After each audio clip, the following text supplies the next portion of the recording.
But we have our own as well, which is just as important to the American people and to the world.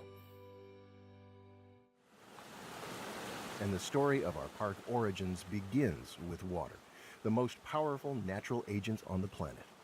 Water from the melting Laurentide ice sheet carved out the varied topography of the national park in the center of the Twin Cities.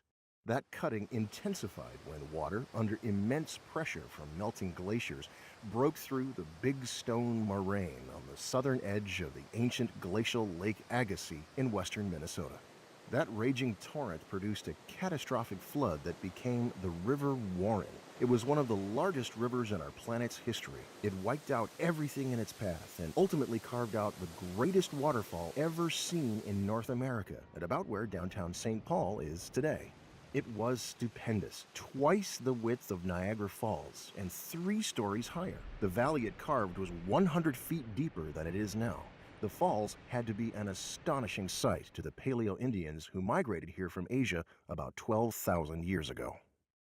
Water is flowing over that 1 million cubic feet per second, and it's eroding the sandstone and causing the limestone cap to drop off. And so St. Anthony Falls essentially starts in St. Paul and retreats its way back up to Minneapolis. And you might have seen woolly mammoths, walking along the edges of that canyon and that waterfall, with American Indians, trying to maybe hunt them down.